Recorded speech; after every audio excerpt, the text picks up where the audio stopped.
And let me just say, poor Pietro. I mean, that's poor kid. He's begging for attention from his dad, and it just can't Lord. get it. Just can't get it.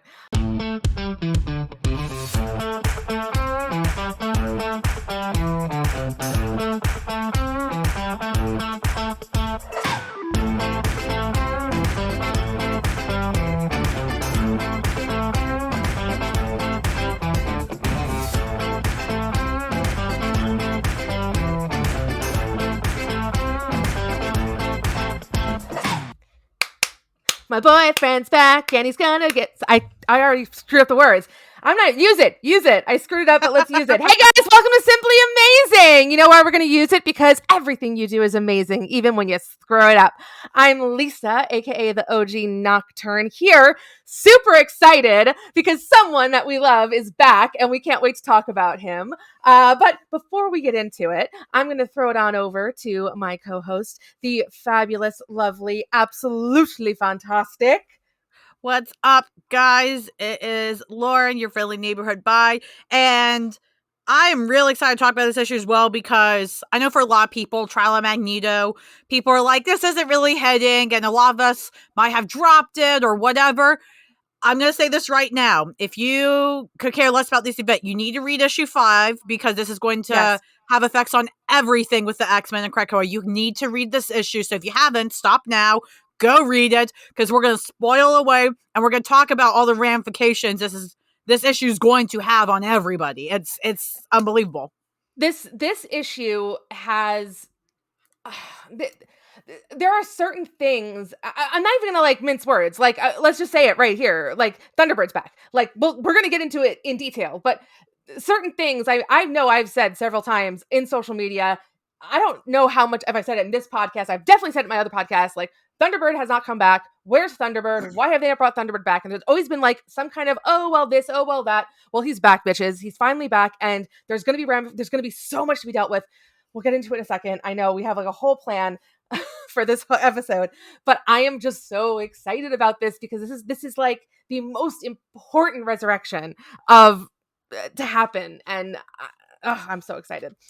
Yeah, I mean, let's talk about it, right? So we find out in this issue what happened with Wanda, who killed her. So somebody did kill her technically. We find out though that Magneto did do it under the guise of doing what Wanda wanted him to and under this big plan she had, but unfortunately Toad took the fall for it. So Toad stands, I am so sorry, but your boy is in the pit.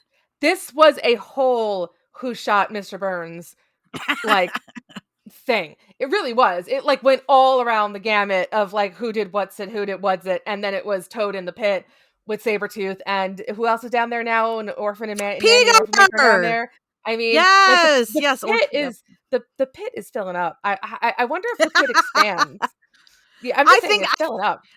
I think depending on how the events of the Sabretooth line go, because that's where we're going to see the pit for the first time, I feel like there should be a series called The Pit.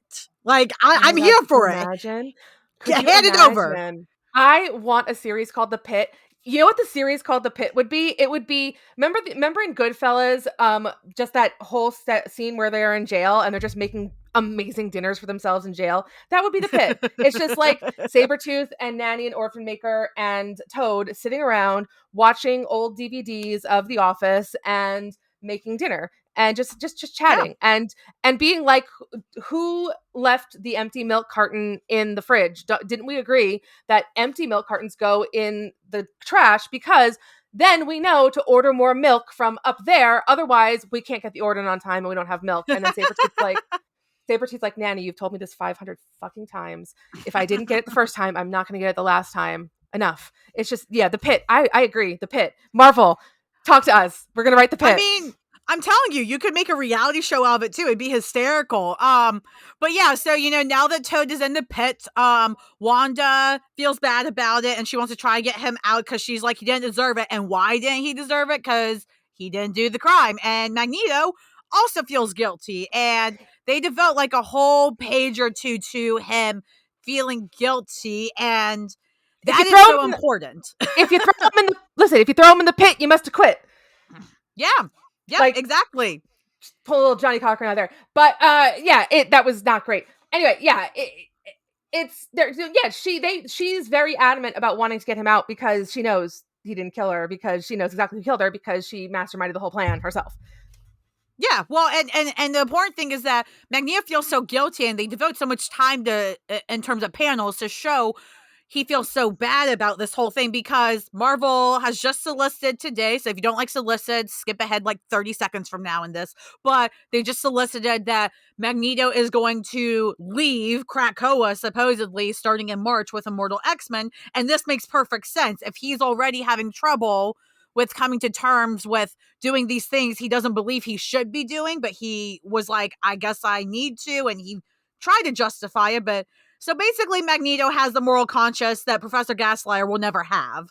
So he's going to step Essentially. away. Yeah. Magneto's gonna So head that's out. wild. Magneto's gonna start his own solo project.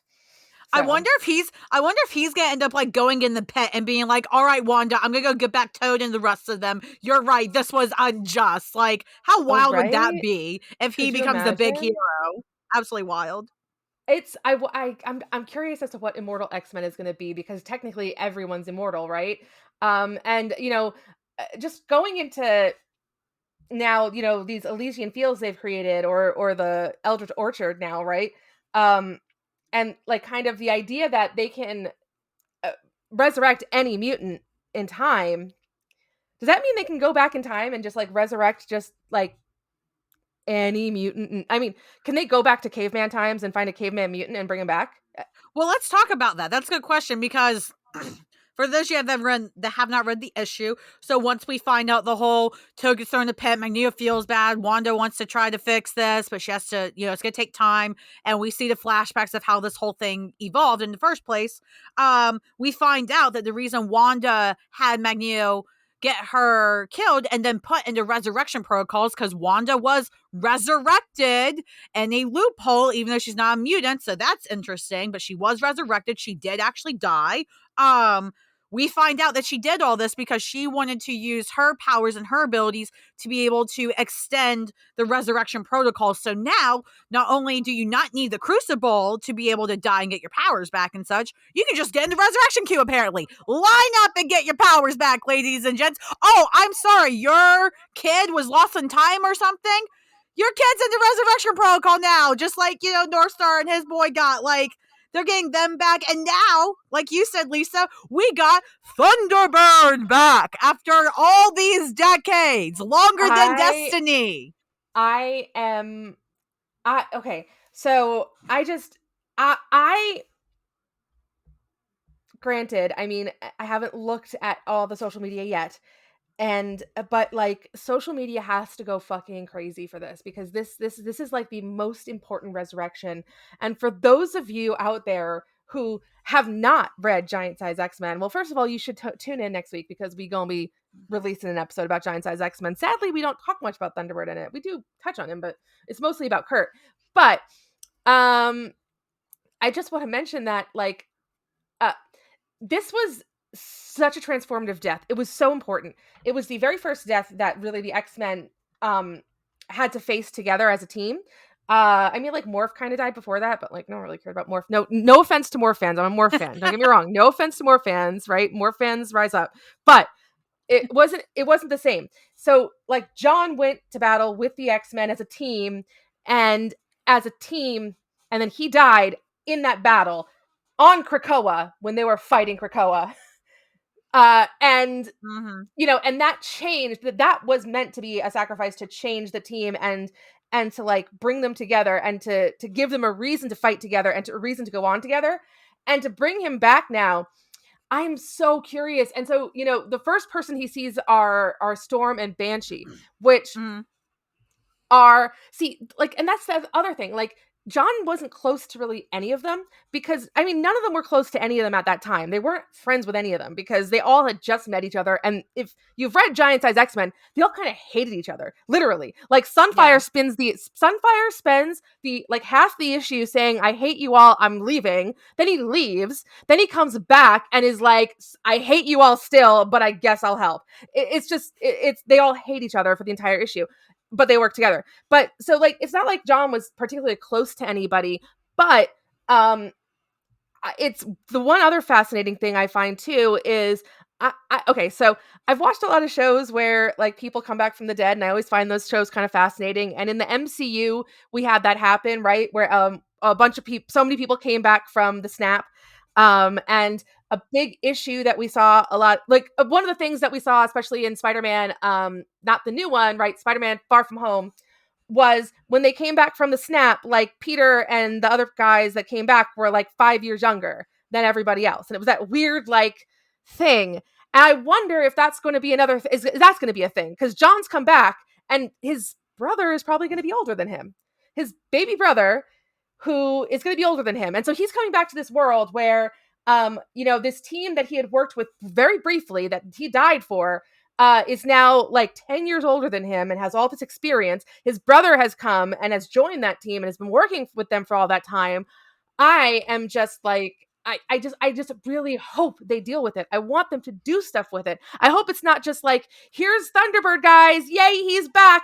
And then like we see him in the background every once in a Yeah. while, just like with a feather, because that's what his costume was in the 70s, because they're not going to do anything with him because that's it. No, like, please do something with him. Like, oh, I'm so excited I about mean, it. It's just, yeah, yeah. I mean, I'm with you. I mean, if his I agree with you. His resurrection, him and Destiny's, and then Wanda's probably just because she's not a mutant. Those are the three biggest and most important resurrections so far, that have happened. And it would be such a damn shame. Like, why would you bring somebody like Thunderbird back and not deal with it? That's exactly why you would bring him back, is because you want to explore all that stuff. Because, oh my God, he was last alive in the 70s. Imagine how different life is for him now. And yeah, he's going to be younger than his own brother that was younger than him at the time. And yeah, I sure hope they do. Honestly, I wouldn't mind if they gave him his own limited series for a while. Like, they totally should, just to properly explore all this. But yeah, I'm hype about it. I think it's really interesting because I mean, I was just turning each page of this issue going, holy shit, they're actually doing this. Like, this is actually worth it. Wow. It took the last issue to make this event worth it. I, yeah, like when he comes out of the egg, and it's like, so when this guy, it's like this Adonis with this long dark hair is like popping out, and I'm like, I look at him, I'm like, that's not Thunderbird, is it? And then it's like, and that's like, welcome back, John Proud. I'm like, oh, you are not doing this to me right now. I just lost it. I was so excited, and just his little banter with Banshee was great. It was super cute, and and I love how Xavier was totally in the dark here. Like, yes, Xavier, we're doing shit without you, buddy. Go get out of here. It's like leave us alone. He's going down, man. He's going down by the time we get to the next part in Krakoa, where that's a year or two or whatever. Whenever Hickman comes back and does his next part, like, Xavier's going down hard, I can tell Oh you. yeah. And like, I am excited to see, and hopefully we see it. If we don't, I'm gonna come for you, Office. But anyways, I want to see how Kurt reacts to seeing Thunderbird. I want to see. Me too. Me too. Yeah, I want to see that. And then I know you mentioned when we were talking about before we started recording this, you mentioned Nocturne, and I was like, Oh, hello, yes. perfect. Oh my God. Okay. All right. I've already made this joke on Discord, but if you haven't heard this joke on Discord already, I'm just going to say it again. There is a beacon has already gone out into the multiverse that is like echoing in the multiverse. What was it? Wasn't it like the Tesseract, or one of the Infinity Stones? Didn't it like call out to Thanos or something? Like, I can't I remember. think so. I don't remember which don't know. one, but I think so.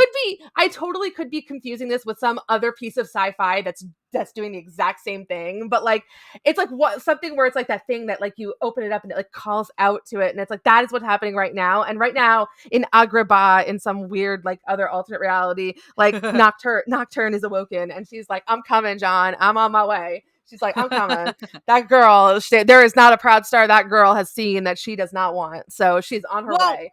And let me tell you, with these resurrection protocols, I mean, if you can go through time to get different people, can you not go through different, universes and get people. I mean, come on. I feel like This there's so much room for growth and expansion, and that's the whole point of this, is to do does that. that mean that Wanda can reach through time and space and resurrect her aborted grandbaby?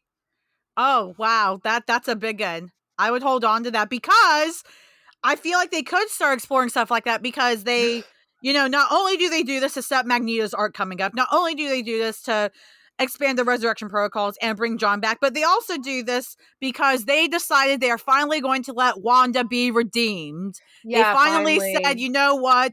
Let's start getting past her pretender era. It's been forever. Let's actually get people to start moving the hell on from this. And honestly, I'm here for it. Like, we've had the pretender arc for so long. We can move on.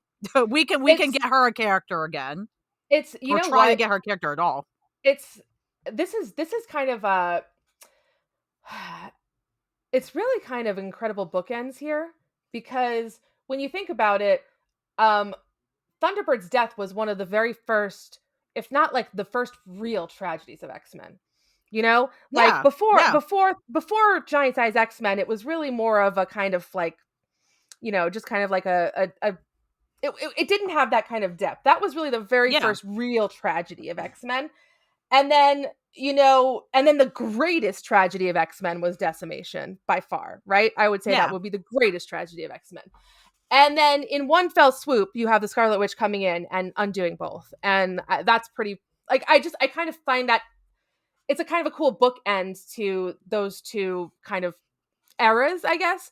Yeah. And it's like, and I also kind of think that she was like, girl, you're my son-in-law in another universe. I'm just gonna put you right to the front. That's what I'm gonna do. Well, well, and if you think about it too, I mean, trying to redeem someone who has caused so much pain, whether on purpose or not, is incredibly hard, right? I mean, think about if you were a mutant and you were like, there's no way you can fucking redeem yourself. You've done so much hurt and been and then, so be able to start to not undo the hurt, but to be able to start patching things up and, making some form of amends. She had to do something huge and drastic like she's doing now. It had to be this big. They couldn't just be little things here and there. She had to start big and make all the impact. And I mean, this is something that is going to change the tone for all of Krakoa. She's affected the entire mutant race in a positive way. Thank God. Like, That's exactly it. I mean, it was the greatest sacrifice. I mean, she gave her life essentially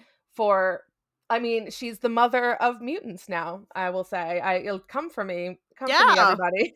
No, I won't go Yeah, that far. But you know what? I would rather say that than say that Xavier is the father of mutants, because I feel like some yes, people would say that agreed, and that can be agreed. thrown out. Wanda is Gross. now the new face. Thank you. Yes, Also, Magneto. Like, it's the House of M has done this. the Has House done of this. M. Yes, the House of M is here, bitches. House Work. of M stands, rise. It is your time. I'm hoping, but we'll see. I hope I didn't jinx it, knock on wood. But like, No, it's your time. it is your time. I want to. Okay, so let's go. Let's get into the House of M. Let's get into the House of M of it all, because um they are very clear in this book that Wanda is not a mutant. Um Mm-hmm. and they're also pretty like, clear that she is not Magneto's daughter, right? However, they also she keeps calling him daddy. He keeps calling her daughter.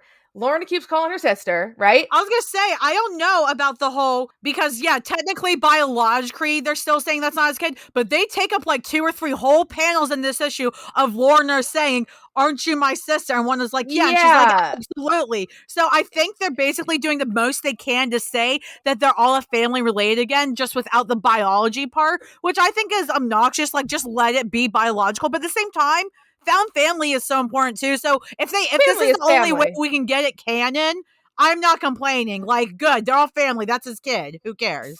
So here's what I feel like. I feel like there's just a lot of stuff with all it's there's a lot of stuff behind the scenes with MCU and all that other stuff. I mean, Wanda's technically an Avengers character, all that stuff, right? So I get it. And because of all that, and because technically the deal of that acquired the mutants from Fox is really not that old. It's only a couple of years old. And you guys, like, people think that this stuff is supposed to move quickly. It doesn't. It takes time for this stuff to move. And COVID happened too, and that's also going to slow things down and of course grind things to a halt. So I think that because of that, I think they wanted to tell a story to redeem Wanda, to be able to tell more stories with her, with the X-Men, and to be able to kind of bridge the gap between the X-Men and the Avengers. Because the problem is that if they want to start bridging the gap between the X-Men and the Avengers, and they have the Scarlet Witch there, who the X-Men hate, they're just never going to be able to overcome that without getting rid of her. But right now, she's like one of the most profitable characters they have in the MCU. So they needed to do something, but they also couldn't make her a mutant. They couldn't retcon the retcon from 5 years ago, or 6 years ago. So they basically said to themselves, well, what we'll do is we'll retcon the retcon, but we won't retcon the retcon. So there she's everything but not on paper. She's basically a mutant but Magneto's daughter, but just not on paper. Because like the whole thing is like it's like, in order to do the spell that she's created, that she's talking about, you have to be a mutant, you have to be Magneto's daughter. And then it's like, then Lorna's like, well, then you do it, Wanda. And it's like, but I'm not. And it's like, but you can anyway. And it's just like, all right, all right, Marvel, I see you. I see you. What you're saying is it's coming, just not yet. Right. And that's what I was thinking as well is, reading this event, she doesn't feel like an Avenger to me. Like, yeah, the Avengers are there, but they're like, oh yeah, it's good to see you guys. Oh yeah, I'm fine. But she can't tell them anything that's actually happened, because if she tells them about the resurrection protocols and the fact she actually did die, that's catastrophic to Krakoa and the mutants. And Emma Frost goes out of her way to telepathically threaten her ass. Like, so I do believe that it's coming, I think, in the next 5 to 8 years. I would say 5 to 6, honestly. I think sooner rather than later, but the X-Men are coming to the MCU, and Scarlet Witch is going to be immune again. Like, I'm going to say it now, and if I'm wrong, fine. But, like, I also kind of want to be able to have receipts if I'm right, because, like, she is already in the MCU, already established that all the Avengers are already gone. Why keep her an Avenger? The mutants are coming. Marvel knows we all want Magneto to be the family. They're going out of their way, as you say, to make her part of the family, and basically, without actually doing it yet, because they can't do it yet. You're absolutely right. They have to do it once the X-Men are in the MCU. She's going to become a mutant again. She will be Magneto's kid again, and it's going to be fantastic. But we have to sit here and wait. And let me just say, poor Pietro. I mean, that's poor kid. He's begging for attention from his dad, and like, it just can't Lord. get it. Just can't get it. Can I just make a point about something really quickly? Because I want to. You mentioned the whole thing about Emma telling her not like to keep the resurrection protocols a secret, and all that stuff. So, with Immortal X-Men coming out, and kind of with some of the things that they've been kind of talking about, it makes it seem like these mutants aren't going to die anymore, basically. And not so much as like they're not going to die like in battle, like they're not going to die like period. Like they're just going to keep living. Like they're not going to die of old age, right? So I wonder how long they think they can keep that a secret. Yeah.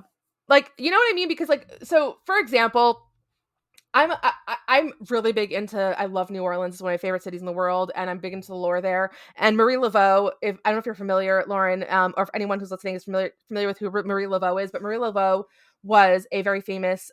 She was considered a voodoo queen back then in the time, and everyone who lived in New Orleans thought that she was immortal and that she lived for like years and years and years, but the lore is that actually she had a couple daughters that like they looked very similar.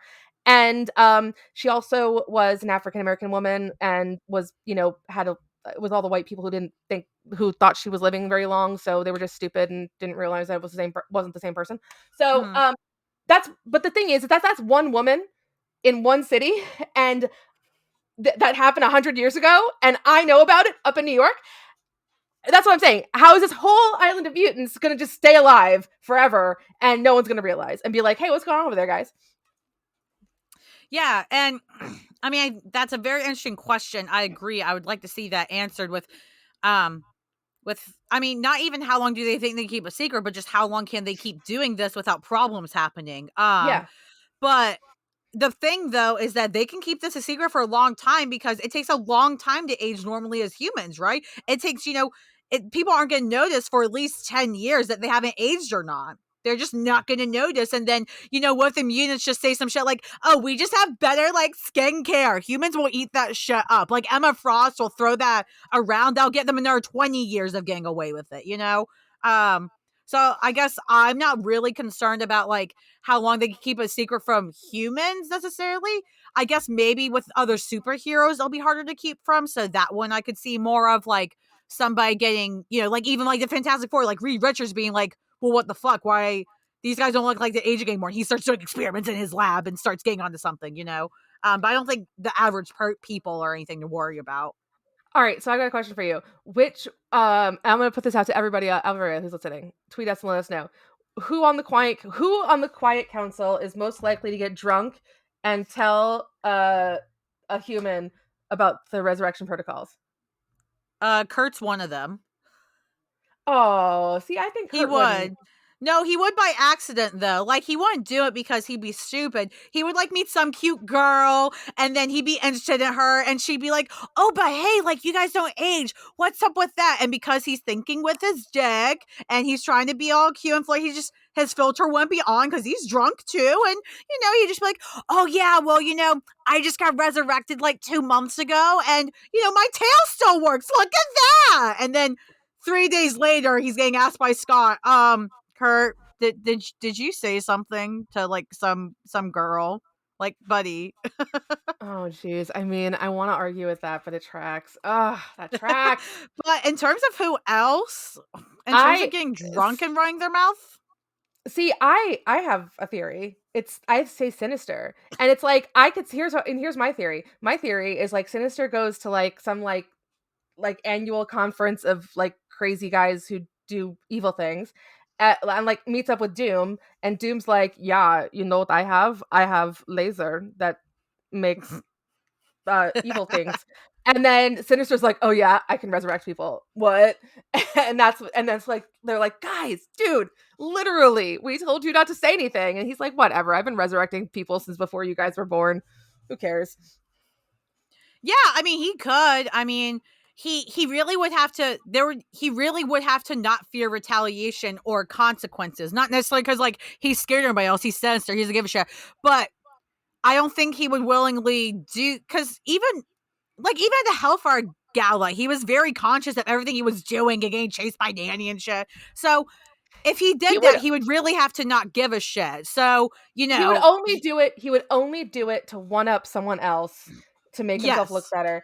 And he wouldn't care about being thrown in a hole because he would just clone himself and make another clone. Like that hole would be just full of Sinister clones. Well, no, but how's he gonna clone himself in the hole? He has no idea what's there. So he probably does. I would say Sinister does fear what's in the pit because he has comfort right now. He knows everything that's happening in Krakoa. He can clone himself as much as he wants. What happens when he goes in the pit? He loses all his comfort. He doesn't know. So I don't think he would do that. Now, if he finds out Krakoa is just not worth keeping around and that he's gonna lose his comfort in some other way, then yeah, he'd run his mouth and say, I don't care about anything against me because he has nothing to lose. But right now I think he still has something to lose. But yes, like if shit goes haywire and he's like, fuck, I have nothing to lose, yeah, he'd run his mouth. You're absolutely right.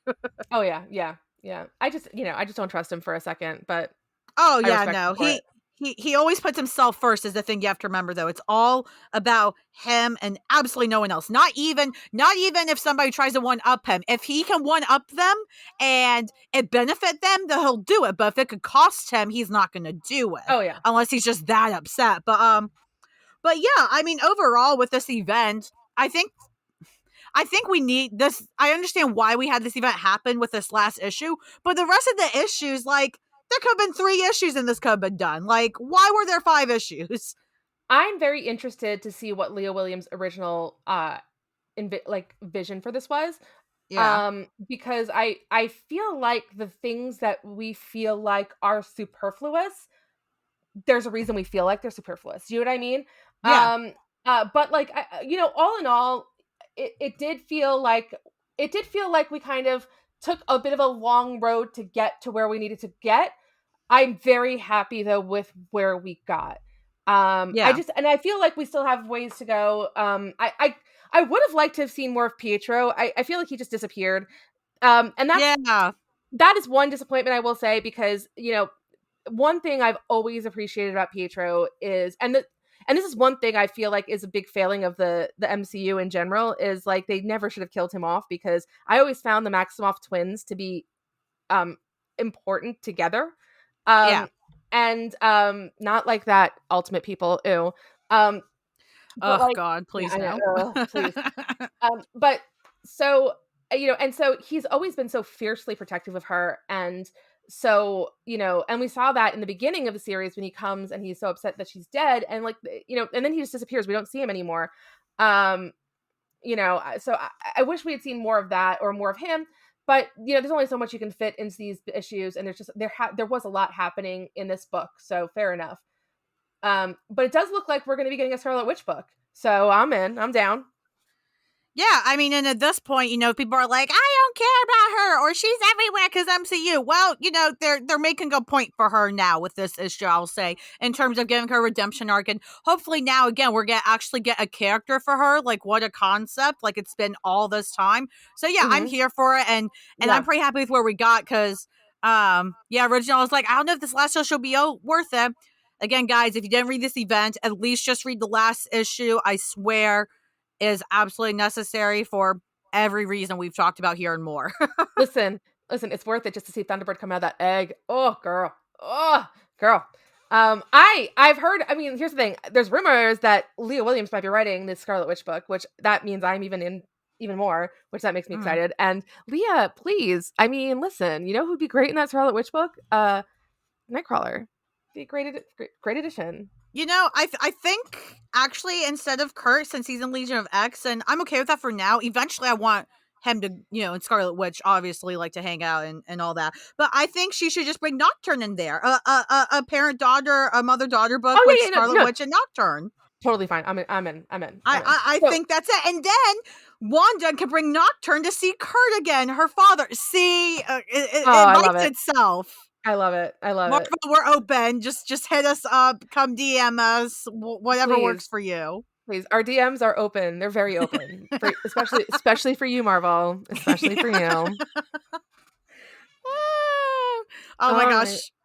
Well, I'm excited that we actually got something worthwhile out of this event, and I am even more excited for March now, because I need the chaos of the next era in Krakoa. I need it I now. know this is going to be really cool. This is exciting. This is the most excited I've been about X-Men in a long time. So, well, I mean, in general, this whole everything that's happening now, it's just Yeah. it's very exciting. It's an exciting time to be an X-Men reader, and that is coming from Yes. someone who started with Chuck Austin. So, Oh my oh my. goodness. Well, Lauren, tell us where they can find us. Yeah, y'all can find me on Twitter at friendlymBHDBI. Come scream about the issue with me. Let's talk about it. If you want to tell me how much you hate Wanda, go for it. But I'm probably just gonna stare at you through my computer screen. Yeah, if you want to come tell me how much you hate Wanda, I'm just going to send you pictures of Wanda's grandchild. It's a little it's a little blue baby. I love it. Literally, just a little blue baby. Um yeah, but you can find me, the OG Nocturne, NACHTURNE. But you can find all of our little links and everything at www.simplyamazingpod.com. And you can find us on Twitter, Facebook. We're not on YouTube yet, but eventually, probably, whatever, we'll get there. But we are on Instagram. And yeah, and Lauren, you got something actually super exciting coming up, don't you? What's coming up in a couple? Oh, I am doing I think this is what you're talking about. I'm doing an end of year comic awards show that is on the 30th at 8 p.m. Eastern. You can go to my Twitter that I mentioned earlier, and find it there. I'll be streaming it on my Twitch. Yes! Second time ever streaming on Twitch. I'm having some special guests on, which is going to be really, really rad. So it's going to be a party. Come hang out with us, because then you get to party 2 nights in a row, the 30th and the 31st. You're welcome. We got you booked. There you go. I heard Chris Evans might be there. I know. I think I got him this time. I That's think I amazing. Chris finally got Evans. him. That's So gonna be awesome. I'm really excited to see I him. can't wait. I'm so excited too. Well, thank you so much, Lisa, for bringing that up because I forget every single thing I do. And those of y'all out there, I am not as eloquent as Lisa is. But I just want you guys to know that even if you didn't give this event a shot, and even if you're like, I hate events, don't worry about it because whether you like events or not, you are simply amazing.